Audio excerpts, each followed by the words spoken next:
si John Lloyd. Yung wala pa ako, dito na ako nila John Lloyd. Mongoloid niya.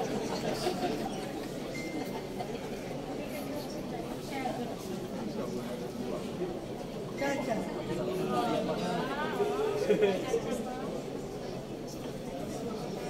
Si John Lloyd.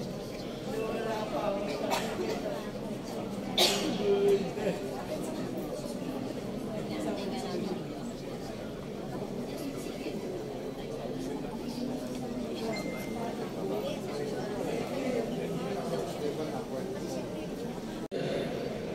Tamayo, Tan Bunting, Tan Joseph, Tan Keith Micah, Tan Reynolds Michael, Tan Samir, Tan Stephen James, Tan Tambut, Tan Chay, Tan Watko, Tariela, Chodoro, Teves, Chanco, Cheng, Tolentino, Tulfo Erwin, Tulfo Jocelyn, Tulfo Ralph Wendel, Tupas, Tutor.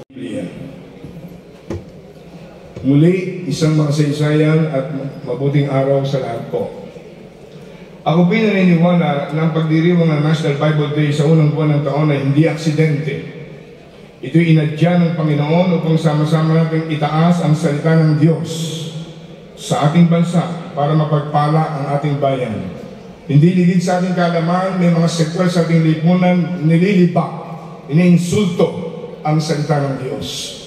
Kaya dumadaksa ang katakot-takot na sumpa na dumarating sa ating bansa.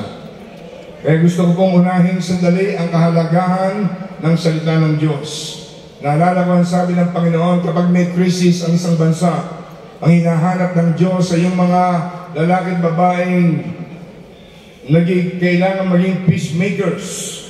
Sapagkat sabi ng Biblia sa Beatitudes, Matthew 5 verse 9, Blessed are the peacemakers, for they shall be called as children of God.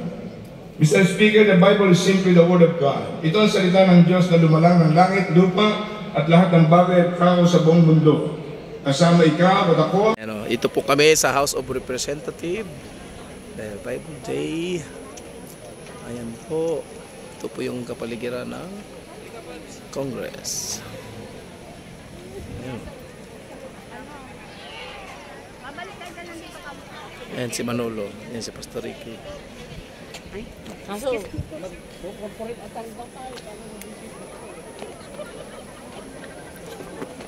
Ayan po.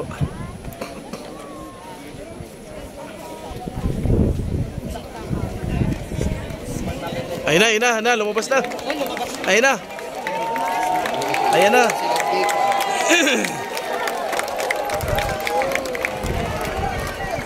Pwede na tayo. Pwede nang lumapit. Picture.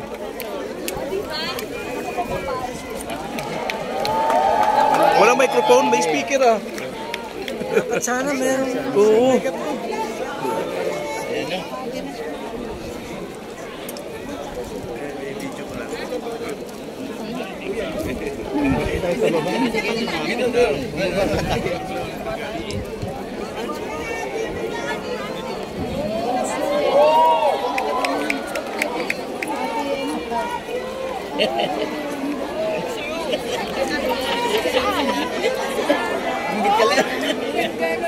Hindi kasi nasabihan ko. Romeo, I love you. Yan o.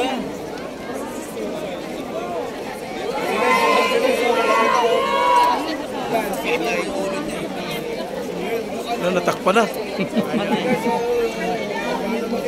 Natakpa na. Ito si Ranel, no? Si Ranel. Yan ako sa bundok.